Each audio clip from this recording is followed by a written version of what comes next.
ಒಂದು ಕಡೆ ಸತೀಶ್ ಅವರು ಬ್ಯಾಲೆನ್ಸ್ ಮಾಡ್ಬೇಕಾಗಿತ್ತಂದ್ರೆ ಲಕ್ಷ್ಮಣ ಸವದಿಯನ್ನು ತಂದು ನಿಲ್ಲಿಸಿದ್ರು.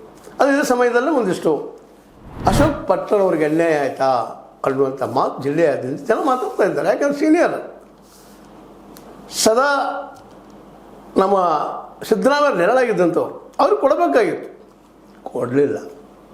ಇದು ಅಸಮಾಧಾನ ಇರಲಿ. ಆದರೆ ಬೆಳಗಾವಿಯ ರಾಜಕಾರಣದ ವಿಷಯದಲ್ಲಿ ಒಳ್ಳೆಯ ಹೆಜ್ಜಿಟ್ರು. ಆದರೆ ಅದೇ ಕಾಲಕ್ಕೆ ಸಿದ್ದರಾಮಯ್ಯ ದೂರ ಸರಿಸುವಂಥ ಒಂದಿಷ್ಟು ಕೆಲಸ ಮಾಡಿದರು ಅಂತ ಅನ್ನಿಸ್ತದೆ. ಅದರಲ್ಲೂ ಎಚ್ ಸಿ ಮಹದೇವಪ್ಪನವರನ್ನು ನಮ್ಮ ಪಾಟೀಲ್ ಆಗಿರ್ಬೋದು, ಬಿ ಆರ್ ಪಾಟೀಲ್ ಬದಲಾಗಿ ರಾಯರೆಡ್ಡಿ ಅವರು ಕೊಟ್ಟಿದ್ದಾರೆ. ಆ ಮಾತು ಬೇರೆ.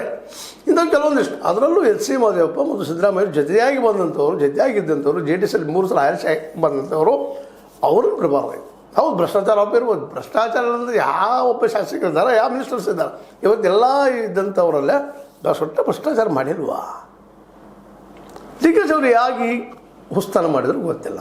ಆದರೆ ಇವತ್ತು ಆ ಒಂದು ಎಕ್ಸ್ಪಾನ್ಷನ್ ಸಲುವಾಗಿ ಎಷ್ಟೊಂದು ಸಮಸ್ಯೆ ಎದುರಿಸ್ತಾ ಇದ್ದಾರೆ. ಜೊತೆಗೆ ಡೆವಲಪ್ಮೆಂಟ್ ಇಲ್ಲ ಎದ್ದ ತಕ್ಷಣ ಇದ್ರೆ ಮತ್ತು ಬಿ ಜೆ ಪಿಗೆ ಮತ್ತೊಂದು ಅಸ್ತ್ರ ಕೊಟ್ಟರು, ಬಿಡದಿ ಒಂದು ಕೊಟ್ಟರು ಮೊದಲ. ಇದೊಂದು ಅಸ್ತ್ರ, ದುಡ್ಡಿನ ಯಾರು ದುಡ್ಡು ಕೊಟ್ಟು ಅವ್ರು ಮಿನಿಸ್ಟರ್ ಮಾಡಿದಾರ, ದುಡ್ಡು ಕೊಡೋರು ಮಿನಿಸ್ಟರ್ಶಿಪ್ಪ. ಮತ್ತು ಸಿದ್ದರಾಮಯ್ಯನೂ ದೂರಿಸ್ತಾರೆ ಮಾನಸಿಕವಾಗಿ. ಯಾಕಂದರೆ 2020 ಗೆಲ್ಲೋದಕ್ಕೆ ಮುಖ್ಯ ಕಾರಣಕರ್ತರಾಗವರು ಸಿದ್ದರಾಮಯ್ಯನವರು.